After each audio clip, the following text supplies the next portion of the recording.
इस सदन में पिता पुत्री माँ बेटी पति पत्नी सदस्य रहें।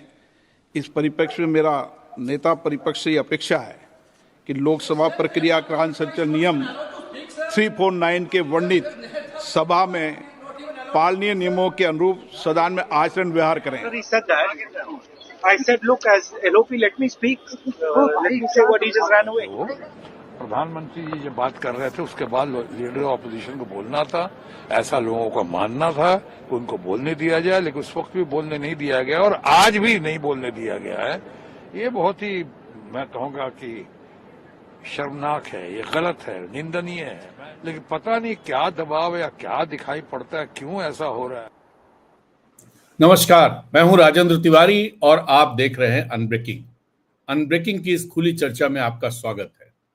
बात करेंगे राहुल गांधी के बयान की, जिसमें उन्होंने कहा कि उनको लोकसभा में एक हफ्ते से बोलने नहीं दिया जा रहा है। तो सबसे पहले तो राहुल गांधी का पूरा बयान सुन लेते हैं और फिर बातचीत शुरू करते हैं। सबसे पहले ये बयान आप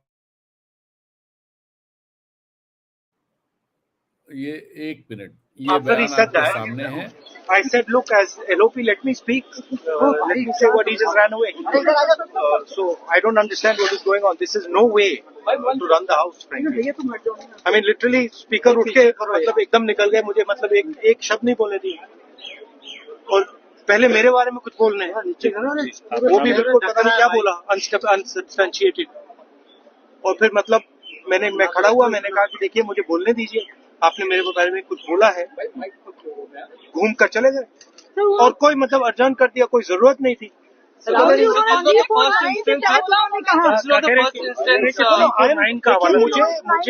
हाउस में जब भी मैं उठता हूँ एक कन्वेंशन है, लीडर ऑफ ऑपोजिशन को बोलने दिया जाता है। भैया ये माइक मेरे मुंह में पीछे करो।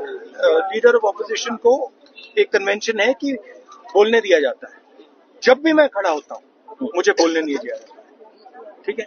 तो पता नहीं मतलब ये किस प्रकार से हाउस चल रहा है, जो हम कहना चाहते हैं हमें कहने नहीं देते। सर, पार्लियामेंट्री अफेयर्स मिनिस्टर के खिलाफ भी प्रिविलेज नोटिस लेकर आए थे, लाना पड़ा है।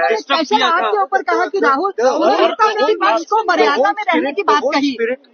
मैंने कुछ नहीं किया है। तो उन्होंने ये कहा, मुझे बोलने दीजिए, मैंने कुछ नहीं किया है। मैं बिल्कुल शांति से बैठा था, मैंने एक शब्द नहीं बोला, ठीक है। और पिछले मतलब 7-8 दिन में मुझे बोलने नहीं दिया, मैंने कुछ नहीं बोला। आपको क्या मैं बोल रहा हूँ, मुझे इंटरप्ट मत कीजिए। तो ये एक नया तरीका है जहाँ डेमोक्रेसी में ऑपोजिशन की जगह होती है और सरकार की जगह होती है। यहाँ पे ऑपोजिशन की जगह है ही नहीं, यहाँ पे सिर्फ सरकार की जगह है। और हम उस दिन प्रधानमंत्री जी ने कुंभ मेला के बारे में बोला। तो आपने सुना कि राहुल गांधी क्या कह रहे थे। कुंभ मेला वाली जो पूरी बात है वो दरअसल ये कह रहे थे कि जब उन्होंने कुंभ मेला पे वक्तव्य दिया उसके बाद मैं बोलना चाह रहा था और मैं भी कुंभ मेला के आयोजन पर अपनी बात रखना चाह रहा था, बेरोजगारी की बात करना चाह रहा था, लेकिन मुझे बोलने नहीं दिया गया। दरअसल बड़ा सवाल ये है कि राहुल गांधी के बोलने से ऐसा क्या हो जाएगा कि स्पीकर बोलने नहीं दे रहे हैं। और दूसरी बात, स्पीकर ने जो बातें कही हैं, स्पीकर ने कहा कि नेता प्रतिपक्ष का जो व्यवहार है, जो कंडक्ट है, वो ठीक नहीं है। उन्होंने पूरा वो बताते हुए कि नियमों का ध्यान रखें और यहाँ पर माताएं बहनें, माँ बेटी, पिता पुत्र और भाई बहन सब लोग हैं, ऐसे में नेता प्रतिपक्ष को अपना व्यवहार ठीक रखना पड़ेगा। अब ऐसा क्या हुआ, मैंने इसे बहुत तलाशने की कोशिश की कि ऐसा क्या हुआ कि स्पीकर को इस तरह बोलना पड़ा। और उन्होंने कहा सदन की उच्च मर्यादाओं का पालन, उच्च परंपराओं का पालन। तो जब मैंने बहुत तलाशा तो डेक्कन हेरल्ड में खबर छपी है जिसमें इंडिकेट किया गया है, डेक्कन हेरल्ड की वेबसाइट पर, जिसमें इंडिकेट किया गया है क्या हुआ होगा जिसकी वजह से स्पीकर ने ये बात कही। दरअसल उसमें ये कहा गया, मैं आपको एग्जैक्टली जो डेक्कन हेरल्ड ने लिखा है उससे पढ़ के सुनाता हूं। इन्होंने ये कहा कि the speaker did not specify the reason for making the observation address to Rahul, even as the right-wing social media handles claimed that it was linked to the Congress leader's show of affection towards his sister Priyanka Gandhi Vadra, who is also an MP. अब अगर ये वजह है, मुझे याद आ रहा है अभी 1-2 दिन में, या आज की या 1-2 दिन पहले की तस्वीर थी जिसमें राहुल गांधी प्रियंका गांधी के हाथ में हाथ डाले हुए चल रहे थे।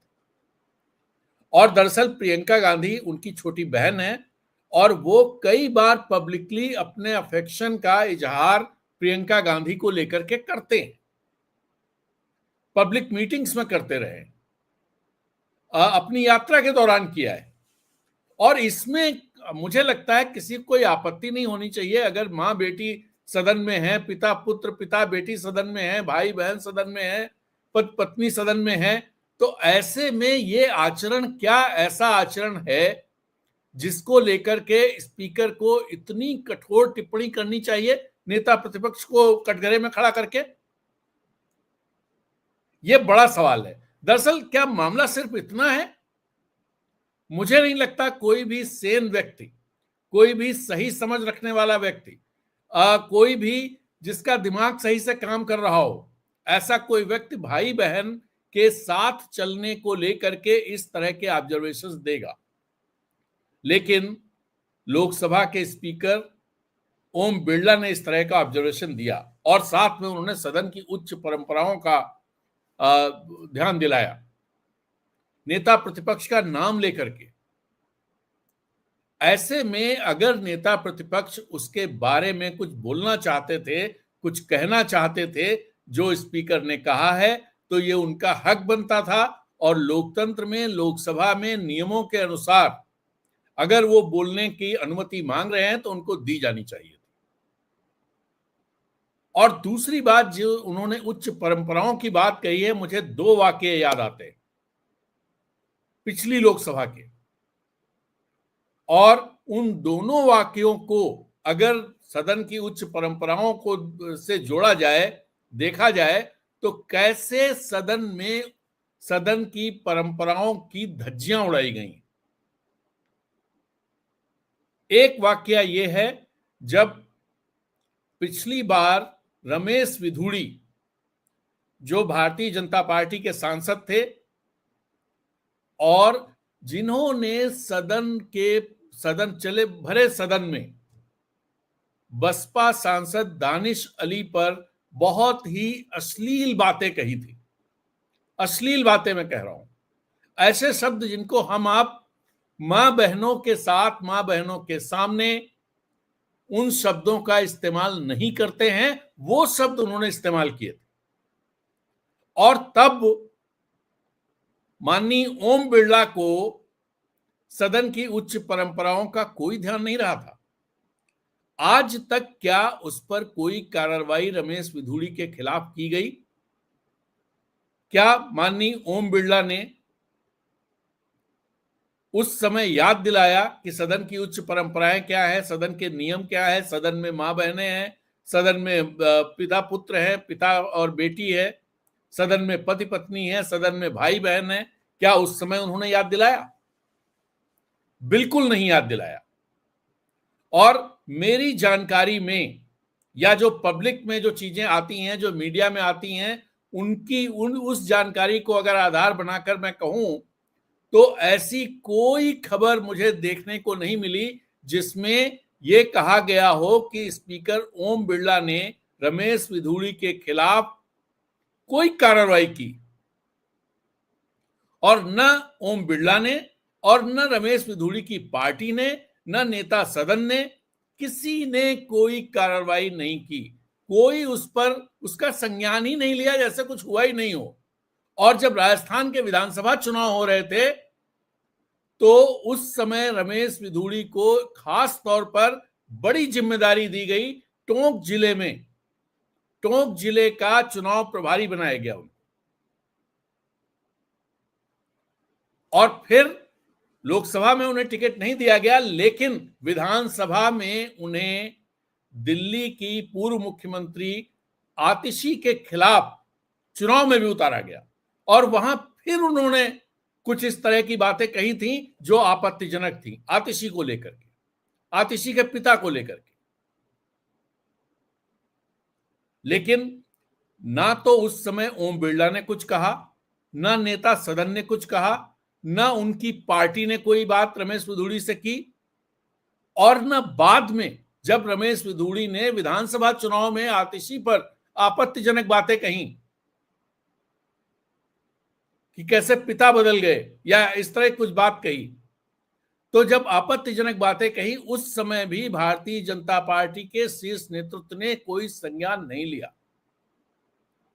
आज ओम बिरला सदन में भाई बहन के साथ चलने को लेकर के ये बता रहे हैं कि सदन की उच्च परंपराओं और जो मानक है उनके खिलाफ है। ये उनको बताना चाहिए था कि ऐसे क्या ऑब्जर्वेशन उनके हैं, कई दिनों से वो क्या देख रहे थे, क्या उनको पता चला। और अगर राहुल गांधी यानी नेता प्रतिपक्ष पर इस तरह के आरोप है कि उनका व्यवहार, उनका आचरण सदन की मर्यादाओं के अनुरूप नहीं है, एक सांसद के अनुरूप नहीं है, सांसद की मर्यादाओं के अनुरूप नहीं है, नेता प्रतिपक्ष के अनुरूप नहीं है, तो वो क्या है, ऐसा क्या राहुल गांधी ने किया। लेकिन ना उन्होंने बताया और न राहुल गांधी को मौका दिया कि वो अपनी बात कह सके। ये अगर एक तरह से देखा जाए तो लोकतंत्र को चुप कराने की साजिश है। दूसरी जो वाकया मुझे याद आता है वो वाकया राहुल गांधी को लेकर के ही है, और वो वाकया तब का है जब मणिपुर पर शायद बहस चल रही थी और राहुल गांधी, या एग्जैक्टली याद नहीं आ रहा मणिपुर पर बहस थी या जो अविश्वास प्रस्ताव था उस पर बहस थी, कुछ उस तरह की चीजें थी, जिसमें उस समय की मंत्री और भारतीय जनता पार्टी की बड़ी नेता स्मृति ईरानी ने राहुल गांधी पर फ्लाइंग किस का आरोप लगाया था।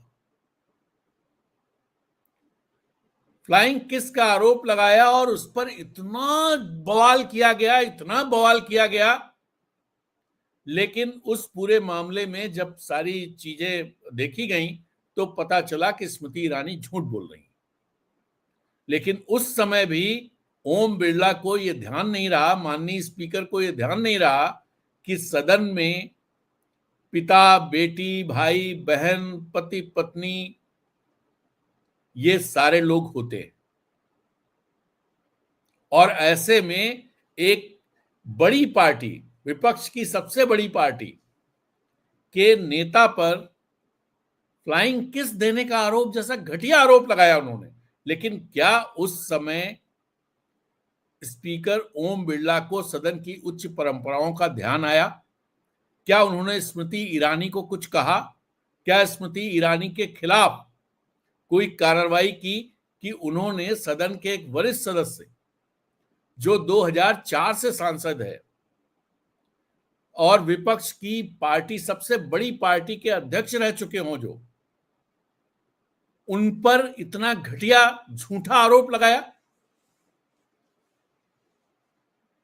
लेकिन आज जब भाई बहन एक साथ चल रहे हैं, हाथ में हाथ डाल करके चल रहे हैं, तो ओम बिरला को सदन की उच्च परंपराएं याद आ रही हैं और उनको लगता है कि भाई बहन का साथ चलना सदन की उच्च परंपराओं के अनुरूप नहीं है, उनका आचरण नियमों के अनुरूप नहीं है, उनका आचरण सदन की मर्यादाओं के अनुरूप नहीं है, उनका आचरण नेता प्रतिपक्ष की मर्यादाओं के अनुरूप नहीं है। ये आखिर ऐसा क्यों है? शत्रुघ्न सिन्हा सही कह रहे थे, जो आपने उनकी बाइट मैंने आपको सुनाई शुरुआत में, इंट्रो में जो बाइट थी, कि भाई ऐसा क्या है, क्या हो गया, कौन सा दबाव है? तो वो कौन सा दबाव है? वो कौन सा दबाव है जिसके चलते ओम बिरला इस तरह से नेता प्रतिपक्ष का मुंह बंद करना चाहते हैं, बंद कर रहे हैं? क्या भारतीय जनता पार्टी, केंद्र की सरकार राहुल गांधी से इतना डरी हुई है? अभी तो कुछ दिन पहले बालक बुद्धि कहा जा रहा था, प्रधानमंत्री ने कहा, ढेर सारे उनके सांसदों ने प्रधानमंत्री के कहने के बाद बालक बुद्धि कहा, और आज इतना डर, किस बात का डर है? इसी को खंगालते हैं, इसी को समझने की कोशिश करते हैं, किस बात का डर है। मैं आपको बताऊं, पिछले दिनों के कुछ डेवलपमेंट्स देखिए।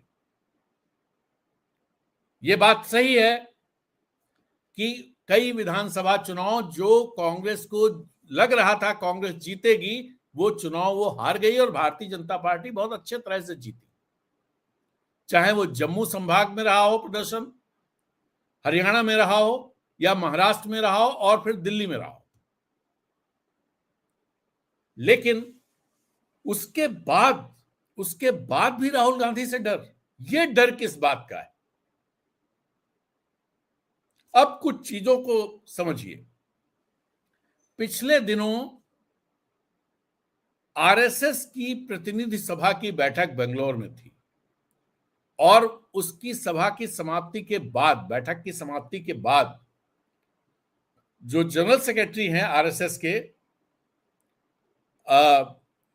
जो जनरल सेक्रेटरी हैं आरएसएस के, दत्तात्रेय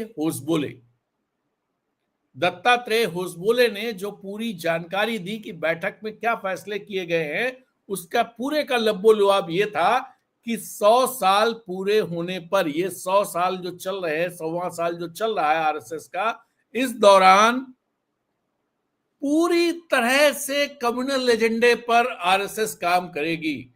हिंदुओं के यूनिफिकेशन, हिंदू समाज का यूनिफिकेशन, हिंदुओं का एकजुट करना, इसी पर काम करेगी।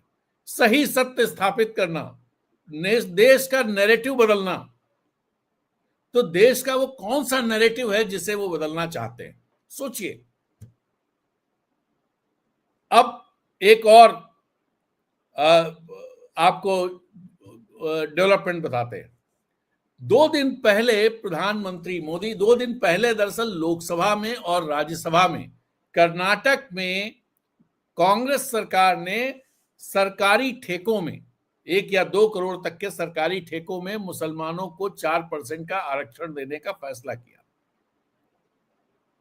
उसको लेकर के जबरदस्त ढंग से लोकसभा और राज्यसभा में हल्ला मचाया गया और कहा गया कि ये लोग संविधान बदलना चाहते हैं, संविधान की बात करते हैं और खुद संविधान बदलना चाहते हैं। आपको याद होगा, प्रधानमंत्री ने लोकसभा चुनाव के दौरान साफ तौर पर अपने भाषणों में कहा था, जिसकी आलोचना अपने देश के मीडिया में तो नहीं हुई लेकिन इंटरनेशनल मीडिया में बहुत हुई, कि हेट स्पीचेज माना गया। प्रधानमंत्री ने कांग्रेस के घोषणा पत्र को मुस्लिम लीग का घोषणा पत्र कहा। प्रधानमंत्री ने कहा कि अगर इनकी सरकार आएगी तो आप महिलाओं को संबोधित करते हुए कहा, हिंदू महिलाओं को, कि आपका मंगलसूत्र छीन करके मुसलमानों को दे दिया जाएगा। प्रधानमंत्री ने कहा कि अगर आपके यहां 2 भैंसें हैं तो 1 भैंस मुसलमानों को दे दी जाएगी, 2 घर हैं तो 1 घर मुसलमानों को दे दिया जाएगा अगर इनकी सरकार आई तो। इतनी ज्यादा इस तरह की बातें हुई हैं लोकसभा चुनाव में। और अभी, और उससे पहले विधानसभा चुनाव और लोकसभा चुनाव दोनों में प्रधानमंत्री ने तेलंगाना में, कर्नाटक में, बिहार में कई जगहों पर ये बातें कही कि ओबीसी का आरक्षण छीनकर मुसलमानों को दे रहे हैं ये लोग, ये नहीं होने दिया जाएगा, मुसलमानों को आरक्षण नहीं देने दिया जाएगा। और वही पार्टी जो मुसलमानों के खिलाफ इतना विस्ममन, प्रधानमंत्री मुसलमानों को कहते हैं कि इनको इनके कपड़ों से पहचाना जा सकता है। जब गुजरात के दंगे, गोधरा के बाद वाले दंगे हुए थे, उसके बाद जो शरणार्थी कैंप था, राहत कैंप था, वहां पे जो मुसलमान थे उनको उन्होंने ये कहा कि ये बच्चा पैदा करने की फैक्ट्रीज हैं। और अब सौगातें मोदी दी जा रही है रमजान के मौके पर। एक पूरी किट तैयार करके 32 लाख मुस्लिम परिवारों को सौगात ए मोदी, जिसमें सिवैयां हैं, मिठाई है, ढेर सारी चीजें हैं और इसके अलावा घर की एक महिला के लिए कपड़ा भी है, वो बांटा जा रहा है। क्यों? सोचिए आप, बिहार का चुनाव आने वाला है। बिहार चुनाव अक्टूबर नवंबर में होना है।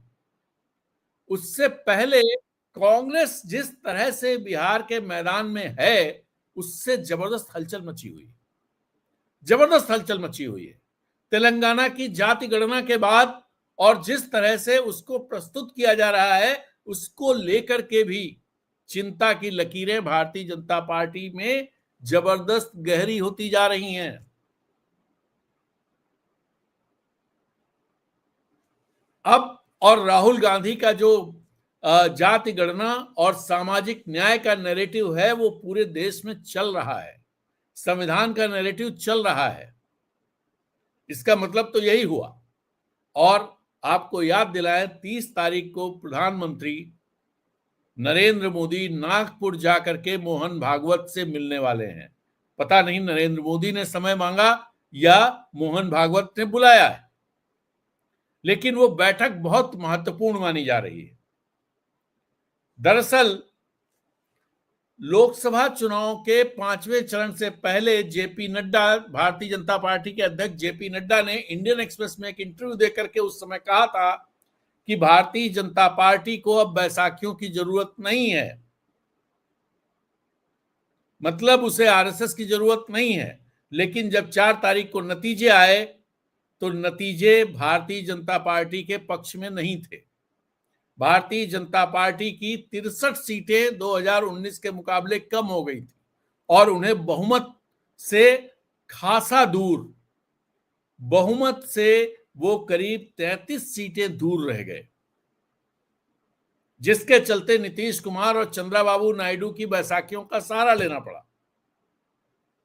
और उसके बाद आरएसएस ने, मोहन भागवत ने कई सारी नसीहतें प्रधानमंत्री को बिना नाम लिए दी थी कि कैसे उनको कंडक्ट करना चाहिए, कैसे प्रतिपक्ष को कैसे व्यवहार करना चाहिए और उन्हें दुश्मन नहीं मानना चाहिए, वो प्रतिपक्ष हैं, डेमोक्रेसी के खास अंग हैं। ये सारी बातें उन्होंने ये सब बताया था। और जो प्रधानमंत्री ने कहा था कि वो बायोलॉजिकल नहीं है, उसकी खिल्ली भी मोहन भागवत ने इसी झारखंड के गुमला जिले के बिशुनपुर में उड़ाई थी। और फिर बाद में जो चुनाव हुए तो आरएसएस जिसे दरकिनार करने की बात चल रही थी, उस आरएसएस ने अपना प्रभाव दिखाते हुए पूरी ताकत जम्मू, हरियाणा, महाराष्ट्र में और दिल्ली में झोंक दी, जिसके चलते ये नतीजे आए। और उसके बाद एक बड़ा ये चीज शुरू हो गई कि भारतीय जनता पार्टी बिना आरएसएस के चुनाव शायद नहीं जीत पाएगी और आरएसएस ने अपनी महत्ता साबित कर दी। और यही वजह है कि जो भारतीय जनता पार्टी के अध्यक्ष का नाम पहले तय हो जाना था, वो अभी तक लटका हुआ है। 30 तारीख को इस पर भी बात होगी। और जो मेन स्ट्रीम मीडिया में, सोशल मीडिया पे जो खबरें आ रही हैं, उसके मुताबिक मोदी जी के सक्सेशन की भी बात होने वाली है। चर्चाएं तो यहां तक चल रही हैं कि शायद मोदी को 75 साल की उम्र पूरी करने पर उनको रिटायर करके उन्हें राष्ट्रपति बना दिया जाए। 2027 में शायद राष्ट्रपति पद के चुनाव होने हैं, तो उन्हें राष्ट्रपति बना दिया जाए और उनकी जगह किसी दूसरे को मुख्यमंत्री बनाया जाए।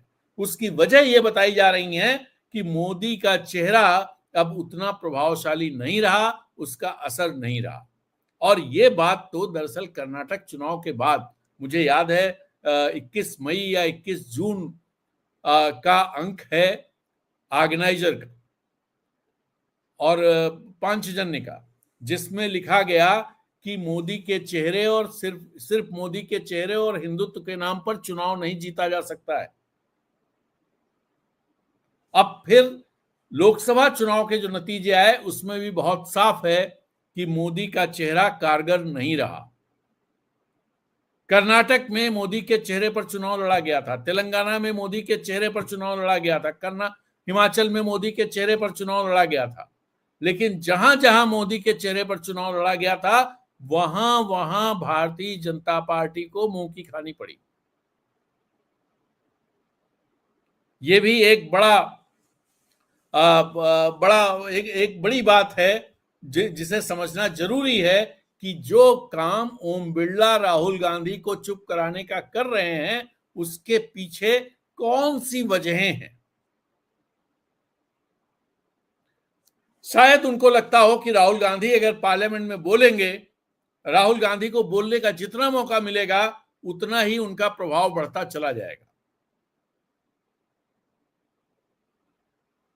और ये कई तरह से अगर आप देखें, जो रिपोर्ट्स आ रही हैं, जो खबरें आती हैं, जो तमाम तरह के और सर्वे भी आते हैं, उन सर्वे में बताया जा रहा है कि राहुल गांधी की जो स्वीकार्यता है वो बहुत तेजी से बढ़ती जा रही है। भले भारतीय जनता पार्टी के लोग उनको नमूना कहें, जैसे आज उत्तर प्रदेश के मुख्यमंत्री ने ANI से इंटरव्यू में ये बात कही है कि नेता प्रतिपक्ष राहुल गांधी नमूने हैं। अब आप सोचिए कि एक चुना हुआ संवैधानिक पद पर बैठा हुआ व्यक्ति दूसरे संवैधानिक पद पर बैठे हुए व्यक्ति के बारे में ये जो शब्दों का इस्तेमाल कर रहा है, क्या ये संसदीय परंपराओं के अनुरूप हैं? क्या ये संविधान का माहौल नहीं है? क्या ये लोकतंत्र का माहौल नहीं है? लेकिन इस पर कोई कुछ नहीं बोलेगा, इस पर कोई कुछ नहीं बोलेगा। और जो दबाव केंद्र में दिखाई दे रहा है उसको इस इंटरव्यू में एक चीज और डिकोड करने की जरूरत है कि योगी आदित्यनाथ ने इस इंटरव्यू के जरिए दिल्ली पर अपना दावा जता दिया है। और मोदी के लिए बड़ी दिक्कत यह है कि मोदी जब से कमजोर हुए हैं तब से लगातार एक तरफ योगी आदित्यनाथ, दूसरी तरफ देवेंद्र फडणवीस।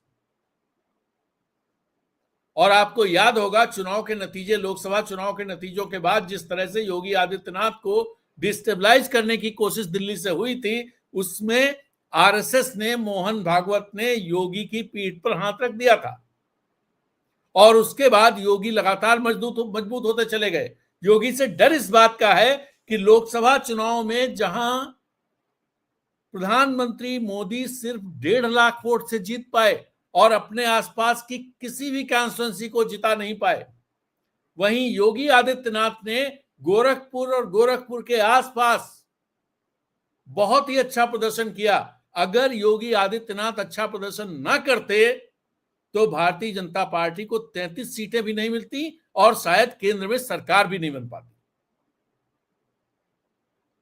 और उसी से डर के योगी आदित्यनाथ को किनारे लगाने का काम शुरू हुआ उसके चलते। और क्या आप देखिए कि पॉलिटिक्स किस तरह की चली। वो पॉलिटिक्स इस तरह की चली, योगी आदित्यनाथ को सामाजिक न्याय के मुद्दे पर कटघरे में खड़ा करने की कोशिशें करवाई गई दिल्ली से। केशव प्रसाद मौर्य ने, एनडीए के जो सहयोगी दल हैं उन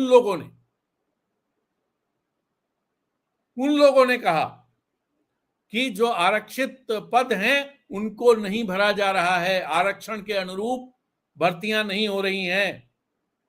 ये बातें कही गई। तो ये जो कई फैक्टर्स हैं, एक तो internal politics Bharatiya Janata party की जिसका दबाव मोदी पर है, दूसरा राहुल गांधी का बढ़ता प्रभाव, तीसरा कि जिस तरह से जाति गणना और सामाजिक न्याय का नैरेटिव पूरे देश में खड़ा है, और बिहार के चुनाव, इसके अलावा साउथ इंडिया में जो माहौल खड़ा हो रहा है भारतीय जनता पार्टी के लिए, उससे बड़ी दिक्कत होने वाली। और स्थिति ये हो गई कि जो तमिलनाडु के जो अध्यक्ष हैं भारतीय जनता पार्टी के, अन्नामलाई के चलते लोकसभा चुनाव में AIADMK से गठबंधन न करके एक अलग गठबंधन किया गया था। लेकिन अब एआईडीएमके को के साथ गठबंधन करने की कोशिशें भारतीय जनता पार्टी कर रही है। अभी एआईडीएमके के एक बड़े नेता आकर के दिल्ली में भारतीय जनता पार्टी के बड़े नेताओं से मिले। तो साउथ का दबाव, पहले तो पार्टी के अंदर का दबाव, आरएसएस का दबाव, साउथ का दबाव, बिहार के चुनाव, कांग्रेस की बढ़ती स्वीकार्यता, राहुल गांधी की बढ़ती स्वीकार्यता, ये सारे दबाव प्रधानमंत्री मोदी का अपनी छवि कमजोर होते जाना, एक तरफ ये चीजें हैं। दूसरी तरफ देश में जो आर्थिक हालात हैं, भले डेटा कुछ भी कहे, भले वित्त मंत्री कुछ भी कहें, लेकिन आर्थिक हालात अच्छे नहीं हैं, चीजें गड़बड़ाती जा रही हैं। और ऊपर से जिस तरह की जो तेज चलती जियोपॉलिटिक्स है, उसमें और ज्यादा मुश्किलें हमारी अर्थव्यवस्था के सामने इस सरकार की नीतियों के चलते आने वाली हैं। अभी जो बैठक दिल्ली में चल रही हैं, जो अमेरिका ट्रंप के प्रतिनिधि आए हुए हैं, खासतौर पे जो रेसिप्रोकल टैरिफ को लेकर के, जिसमें फ्री ट्रेड एग्रीमेंट होना है, उसको लेकर के जो बातचीत चल रही है, जो चीजें सामने आ रही हैं, उसके मुताबिक 87% एक्सपोर्ट जो इंडिया का अमेरिका को है, अमेरिका हमारा सबसे बड़ा ट्रेड पार्टनर है, और सिर्फ इतनी ही बात नहीं है, ट्रेड सरप्लस है वहां पर। बहुत कम देशों से हमारा ट्रेड सरप्लस है, उसमें अमेरिका भी है। करीब $46 बिलियन का ट्रेड सरप्लस है। लेकिन जब 87% हमारा निर्यात टैरिफ, उस रिटेलिएटरी रेसिप्रोकल टैरिफ के दायरे में आएगा, तो आप समझिए कि उसका क्या असर पड़ेगा। दूसरी तरफ जो एक्सपोर्ट अमेरिका हमारे देश में करता है, यानी जो हम इंपोर्ट करते हैं अमेरिका से, उसमें 55% जो इंपोर्ट है, उस पर भारत सरकार टैरिफ कम करने को तैयार हो रही है, ऐसी खबरें। इसका भी असर पड़ेगा। तो इससे एक तो इकोनॉमी हमारी स्थिति अच्छी नहीं है। भले वो कहा जाए हम 5वीं बड़ी इकोनॉमी है, ठीक है, 5वीं बड़ी इकोनॉमी है। भले कहा जाए फास्टेस्ट ग्रोइंग इकोनॉमी है, ठीक है फास्टेस्ट ग्रोइंग इकोनॉमी, लेकिन फास्टेस्ट ग्रोइंग इकोनॉमी इसलिए नहीं है कि हम बहुत अच्छा कर रहे हैं। फास्टेस्ट ग्रोइंग इकोनॉमी इसलिए है क्योंकि बाकी यूरोप के देश जो बड़ी इकोनॉमीज हैं, वो बहुत अच्छा नहीं कर पा रही, ये वजह है उसकी। और अगर आप बाकी आंकड़ों जिनसे सही तस्वीर निकल के आती, उनको देखें तो वहां दयनीय स्थिति है। इवन जो वर्ल्ड हैप्पीनेस इंडेक्स आया है, उसमें भी हम बहुत पीछे हैं। कहा तो ये जा रहा, हालांकि मैं मानने को मैं तैयार नहीं होता हूं, लेकिन ये उस इंडेक्स के हिसाब से पाकिस्तान के लोग हमसे ज्यादा खुश हैं। चाइना के लोग तो हैं ही, पाकिस्तान श्रीलंका के लोग हमसे ज्यादा खुश हैं, नेपाल के लोग हमसे ज्यादा खुश हैं। ऐसा कैसे? क्या इसकी वजह यह है कि जो इकोनॉमिक डिस्ट्रेस है, जो एक तरह से लोकतंत्र पे ताला लगाने के जो तरीके हैं, अभिव्यक्ति की स्वतंत्रता पर जो आजादी होनी चाहिए वो आजादी नहीं है, और जिस तरह से वैमनस्य की राजनीति, सांप्रदायिक राजनीति चलाई जा रही, उसके चलते जो सोशल टेंशन्स हैं, और जिस तरह की पॉलिटिक्स का बढ़ावा दिया गया है, उसके चलते जो रिश्तों में टेंशन्स हैं, क्या उन सारी वजहों से एक तो social distress, personal distress, economic distress, और ऐसा नहीं भारतीय जनता पार्टी इन चीजों को समझती नहीं है, इन चीजों को समझती है। आने वाले दिनों में और इस तरह के दबाव होने जा रहे हैं। सैमसंग, जो प्रधानमंत्री बहुत उसके साथ कहते हैं कि साहब हम मोबाइल, हमारे यहाँ मैन्युफैक्चरिंग में बहुत आगे बढ़ गए हैं, उस मोबाइल मैन्युफैक्चरिंग में अब दिक्कत आने जा रही है। और दरअसल वो हम बहुत आगे बढ़े नहीं हैं, उसमें हम असेंबलिंग में बहुत आगे बढ़ गए हैं, मैन्युफैक्चरिंग में नहीं, क्योंकि उसके बहुत सारे कलपुर्जे चाइना या दूसरे देशों से लाए जाते हैं। और जो टॉप 5 मैन्युफैक्चरिंग कंपनीज हैं, उनमें से सैमसंग को छोड़ के बाकी 4 चाइनीज हैं, जिनकी सब्सिडरी है यहां पर। तो ये स्थिति है देश की। और दूसरी तरफ अभी जो लेटेस्ट रिपोर्ट अमेरिका के उसमें आई है, उस रिपोर्ट का मैं जिसमें यह कहा गया है कि वहां जो मादक पदार्थ की तस्करी का मामला बहुत ज्यादा ट्रंप ने उठाया था, मुझे नाम नहीं याद आ रहा उस सब्सटेंस का, लेकिन उसमें कहा गया है कि चीन और भारत का सबसे बड़ा हाथ है। और यह बात तब जब प्रधानमंत्री मोदी ट्रंप को अपना दोस्त कहते हैं और ट्रंप भी प्रधानमंत्री मोदी को माय डियर फ्रेंड कहते हैं। तो यह कैसी दोस्ती है? यह कैसी दोस्ती है जिसमें एक एक करके हर चीज पर भारत पर ही दबाव बढ़ाया जा रहा है? और वो भारत जो दुनिया में जितने बड़े देश हैं, जितने महत्वपूर्ण देश हैं, उनमें से कोई अमेरिका के साथ रेसिप्रोकल टैरिफ पर समझौता करने के लिए नहीं खड़ा हुआ है। कनाडा ने काउंटर टैरिफ लगा दिए, मैक्सिको अड़ गया, यूरोपीय यूनियन अड़ा हुआ है और चाइना तो अड़ा ही हुआ है। ऐसे में भी हम अमेरिकन लाइन को टो कर रहे हैं। उसके बावजूद अमेरिका यह प्रेशर बना रहा है, ये इसका दबाव भी प्रधानमंत्री मोदी पर है, क्योंकि वो इंटरनेशनल चीजों को डोमेस्टिक पॉलिटिक्स में प्ले करते रहे। इंटरनेशनल जो अपनी छवि एक इस तरह की बनाई कि साहब हम विश्व गुरु हैं, दुनिया हमारी बात मानती है, मैं अकेला नेता हूं। जो अभी शशि थरूर ने जो बात कही कि जो पुतिन के भी गले लग सकता है और जेलेंस्की को भी गले लगा सकता है, लेकिन पूरी प्रोसेस में प्रधानमंत्री मोदी को न ट्रंप ने पूछा, न पुतिन ने पूछा, न जेलेंस्की ने पूछा। और जेलेंस्की जो इतने मुश्किल में फंसे तब भी नहीं पूछा। वो कहां गए? वो स्टारमर के पास गए, वो फ्रांस के राष्ट्रपति मैक्रों के पास गए, लेकिन वो भारत के प्रधानमंत्री मोदी के पास नहीं आए। पुतिन ने भारत के प्रधानमंत्री मोदी को फोन नहीं किया। ट्रंप ने अपनी तरफ से शी जिनपिंग से मिलने की कोशिशें ट्रंप कर रहे हैं और हमारे प्रधानमंत्री अपनी तरफ से मिलने की कोशिशें कर रहे थे। और अप्रैल में जब यह हुआ कि वो पेरिस में नहीं आएंगे ट्रंप, तो वो सीधे व्हाइट हाउस पहुंच गए और वहां पर भी अपमान हुआ। हर व्यक्ति को, जापान का प्रधानमंत्री हो या जॉर्डन के शाह हो या ब्रिटेन के प्रधानमंत्री हो या राष्ट्रपति हो फ्रांस के मैक्रों, सबको लेने के लिए गाड़ी के गेट पर ट्रंप खड़े हुए, लेकिन प्रधानमंत्री मोदी को लेने के लिए वो बाहर नहीं आए।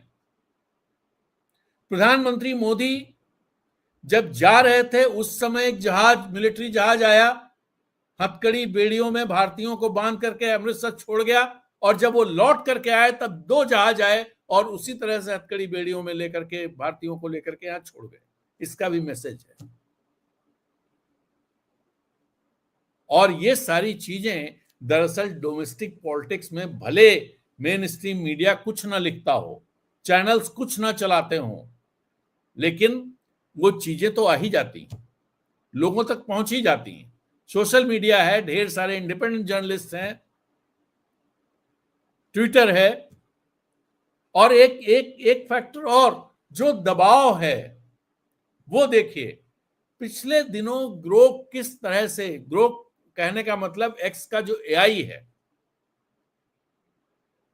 वो ऐसा नहीं है, आप ये मान करके मत चलिए, मैं बिल्कुल इस बात को मानने को तैयार नहीं हूं कि वो उसका एल्गोरिदम है, उसका जो एलएलएम लार्ज लैंग्वेज मॉडल है, उसके पास जो चीजें फीड है उनके आधार पर चीजें निकाल करके और यहां दे रहा है। मैं इस बात को मानने को तैयार नहीं हूं। दरअसल उसके पीछे एक सोची समझी रणनीति है। वो रणनीति है एलन मस्क की, वो रणनीति है ट्रंप की, प्रधानमंत्री मोदी को दबाव में लेने की। आज ही मैं अमेरिका की एक मैगजीन है द अटलांटिक, उसमें एक बड़ा आर्टिकल आया है, उस आर्टिकल को पढ़ रहा था। उसमें यह बताया गया कि यूरोप के देश इस बात को लेकर, एलन मस्क और उनके एक्स को लेकर के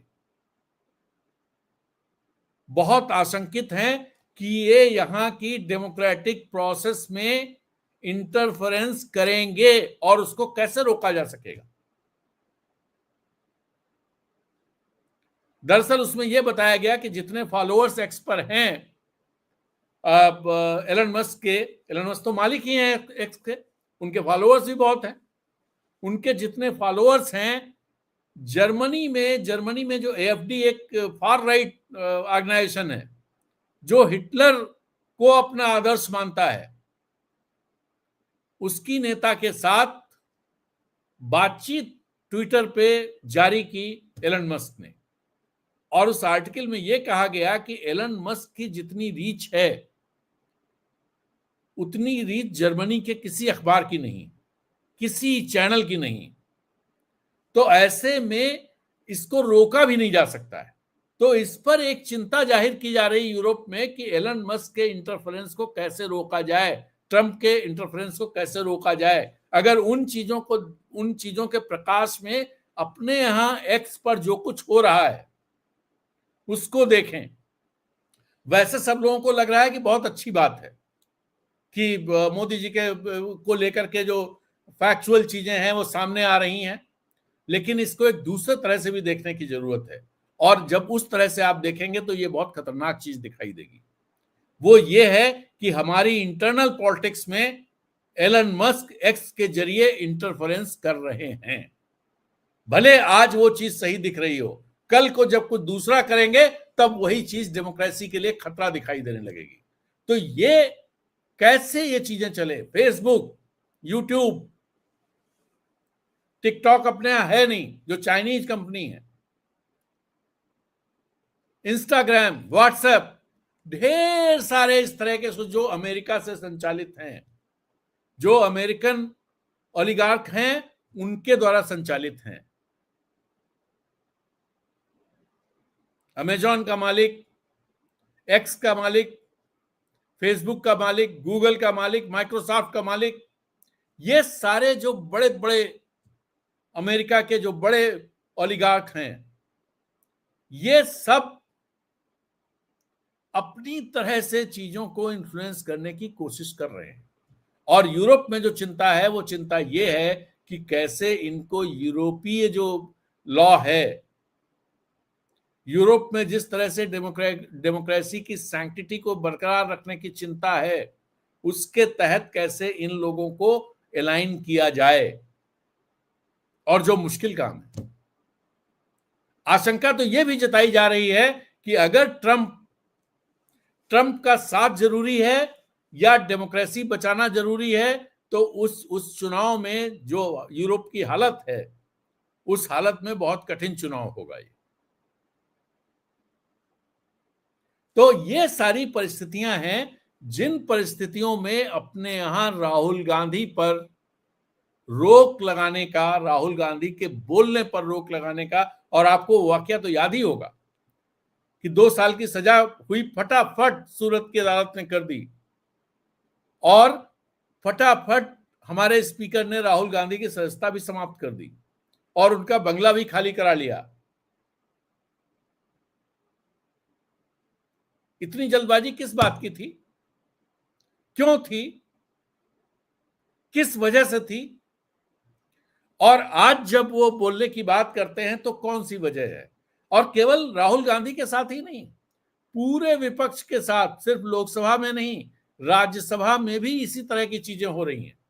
राज्यसभा में माननीय चेयरमैन धनखड़ साहब जब भी नेता प्रतिपक्ष बोलते हैं तो वो बीच बीच में जरूर इंटरफियर करते हैं, उनको डिस्टर्ब करते हैं। कभी कोई किस्सा लेके आएंगे, कभी कोई किस्सा लेके आएंगे, कभी कोई किस्सा लेकर के आएंगे, और कभी रिडिकूल करेंगे, जो चेयर को नहीं करना चाहिए। ये सब क्यों हो रहा है? और जब आप इन चीजों पर सोचेंगे जितने डॉट्स हमने आपको बताए हैं उन डॉट्स को कनेक्ट करेंगे और फिर इस सवाल का जवाब तलाशने की कोशिश, ये आपकी जिम्मेदारी है, आप इसका सवाल का जवाब तलाशें।